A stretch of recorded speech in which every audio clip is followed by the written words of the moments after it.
Hi everybody, welcome back from spring break and welcome to week 11 of our English 3010 online course. In this week's video, I want to situate you guys a little bit to get you going on project 3B. So this assignment is going to be a bridging assignment. We're bridging back from project 3A and we're bridging forward to project 4. So even though this assignment happens really quickly and it's a little bit maybe on the easy side if you feel comfortable with multimedia presentations, and it's definitely easy on the writing because we don't have any full-length papers that we're composing this week. What you guys are going to be composing is an oral presentation, which, might take a little bit less text for you. Don't let that deceive you. The thinking for this project is the key piece because it really is bridging from your literature review forward toward your proposal. Now, I'll talk a little bit more about that towards the end of this video, but other things I want to do are walk through the assignment description, and I want to take a look with you at our week's activities and sort of explain where our heads need to be at this first week back from spring break. Okay, so I'm going to switch over to the Canvas view and we'll go from there. Okay, so here we are in our Canvas home page. Last week, was it only a week ago? I don't know. We turned in Project 3A, and I have gotten started grading those. I didn't quite bang them out over break like I wanted to, so I apologize. I am going to be finishing those up this week, though. So keep your eyes peeled for feedback from me on your Project 3A drafts. I'm going to look right now with you guys at the Project 3B assignment description. So Project 3B is a multimodal presentation, and that's going to be tricky for us online, but it's not impossible. So up to this point in the semester, you've been reporting on the research of others. You've been interviewing people in your discourse community. You've been looking deeply at one sample of writing from your discourse community to really suss out the genre conventions. And you just finished doing more of a broad analysis of several pieces of writing from your discourse community in your literature review. So here, this is going to take all the knowledge that you've been gathering this whole semester, and it's going to ask you to start presenting not just a quick and dirty summary of the arguments that you've been seeing in your field about your particular topic, but we're really pivoting. This is the bridge that I want you guys to cross here, taking what you know from reading and starting to formulate your own new thing. So this presentation is where you really start to try out your own argument, your response to the literature, or your idea for a way that we can push the literature further into the area that you're really interested in. This is a pivot that all scholars have to do when they start engaging in their discourse communities, especially in writing. Every piece of academic writing has an argument. It makes an argument about something. And that's the pivot I want you guys to start making in Project 3. It's a little bit low stakes because I want you to do it orally, verbally, not necessarily in writing just yet, but we'll get into that. So the lit review that you did allowed you to see how various authors are figuring out their niche, their space in the discourse community. It showed you how authors in your discourse community structure meaning and use evidence. Now I want you to consider how this fits together in terms of your niche and where you're going to situate yourself in your discourse community. You're going to put research into your own words from the literature. So you're going to summarize what you've learned. And I would like you to start formulating more specific research questions or directions, more specific claims that you want to make and investigate. Because as we bridge forward into Project 4, I'm going to ask you to propose your own study. And so it's really important that, first of all, you know what other people have been doing in your discourse community in terms of studies. And then you need to think about what your focus is going to be. It needs to be razor sharp.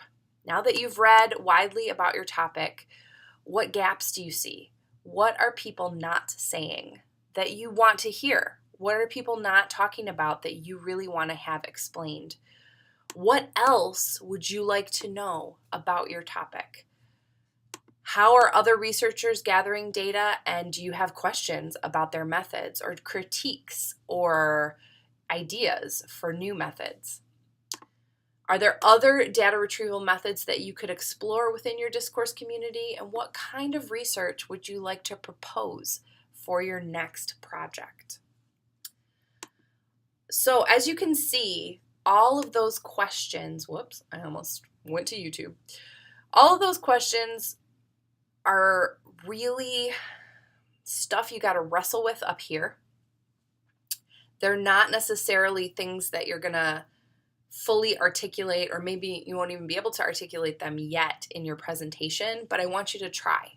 Maybe pick one of those questions that you're really going to hammer home in your presentation, or more than that. The assignment prompt itself is pretty simple. I want you to create a 5-minute Ignite style presentation. We watched this video a couple of weeks ago, but I stuck it in here again in case you need a refresher why and how to give an Ignite talk. I want you to create slides, so visuals for this. You can decide to show your face in your Ignite style talk or not, but you do need to record your voice talking through the literature review that you've done, the summary of all the arguments, and you need to start answering some of those questions up there. What do you still want to know? How are you going to pursue this line of inquiry into your own study and your own proposal?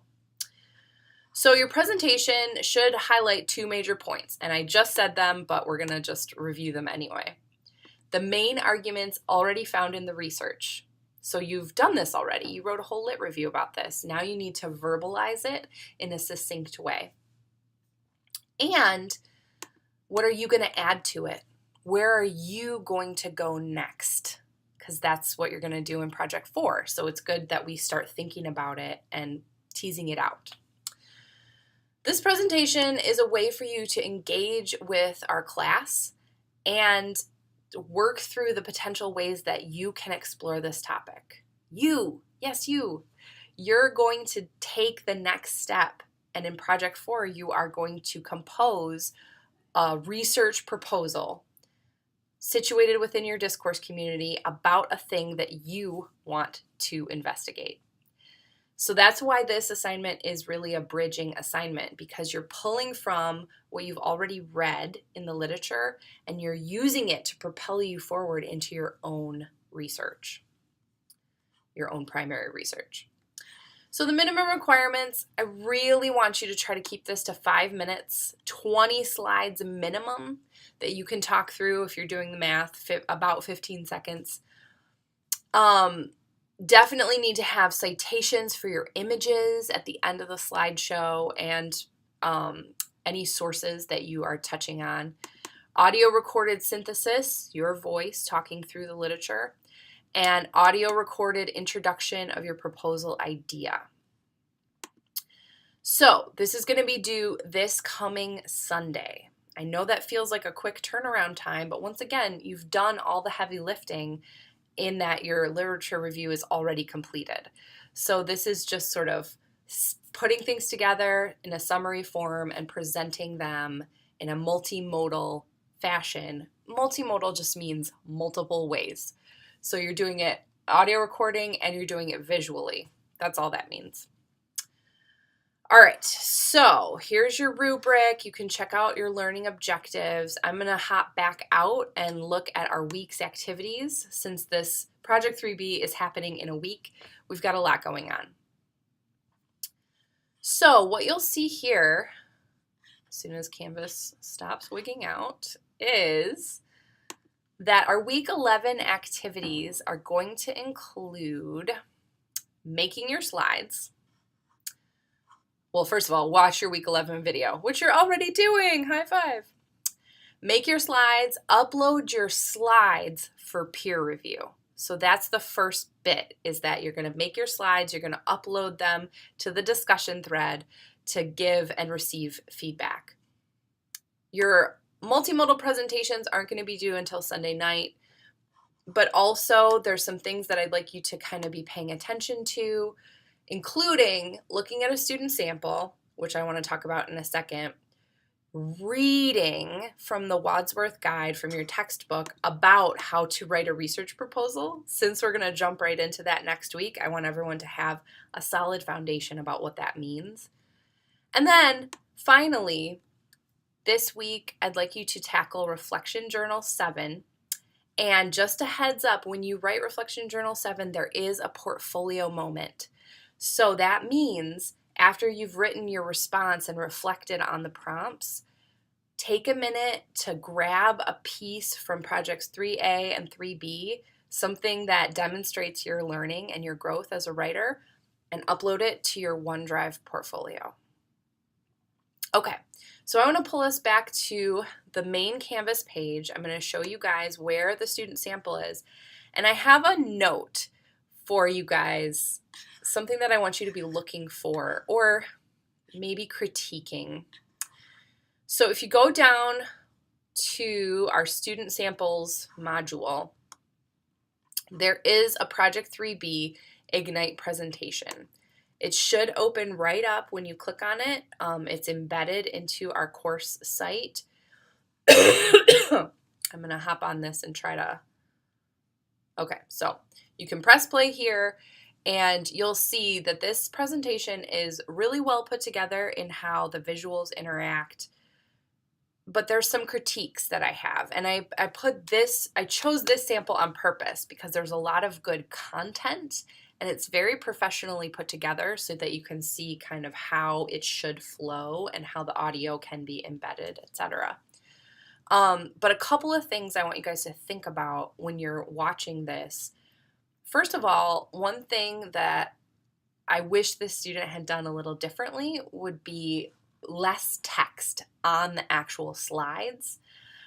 Because as you'll notice as you're watching it, the student reads the text and you watch it on the slides, and it kind of starts to get a little much in terms of cognitive load. So think about back when we were working on our websites at the beginning of the semester, we talked about design, the use of white space. So try to think about your amount of text and try to keep it to a minimum. If there's text that represents what you're going to say, but then you expand on it with your words, that can be really successful. The other thing that I wish that this student had done a little bit more clearly was really state what they were going to do in their proposal. You'll notice that they kind of start to talk about the gap or a potential research thing. It's like a little seed, though, at the end. And what I really want to see is a clear, in my proposal, I want to work through X. Or when I start my study, I want to fill this gap. I really want you guys to say it clearly, okay? Because I think that that will help us all give each other feedback, and it will help you better articulate what you actually want to do. Okay. So I'm going to pull us back to our widescreen view, get us out of this canvas, and we'll close up this video. Okay. So we've got a lot of thinking work going on this week as you guys begin to plan for your own research proposals. And we're bridging from your literature review in this multimedia presentation assignment towards that proposal. So if you guys have any questions this week, I encourage you to email me right away so that we can have a conversation about where you want to go or questions that you have in terms of your next steps. My office hours are going to be held on Friday this week. I'll be in my office from 11 to 12, and then I will have some appointments available after 1 p.m. if anyone wants to come by and talk with me. Of course, as always, I am available for Skype appointments throughout the entire week. So please, if you want to have a Skype appointment with me, just shoot me an email and we'll set one up. Okay, other things to remind you of. Don't forget, Rayanne is available during her office hours. Also, make sure that you're utilizing the feedback of your classmates on the GroupMe app. We had some issues with it a couple weeks ago, but I think it's straightened out by now. So kind of keep trying. If you don't feel like you're getting through, utilize other avenues. If you GroupMe and nobody responds, the app might still be glitching, so shoot Rayanne an email or shoot me an email, and we'll definitely get back with you and try to work it out. Okay, I hope everybody's enjoying the sunshine today, enjoying getting back into the swing of things as we work towards finishing this semester and finishing strong. All right, that's all for this video. Bye, everybody.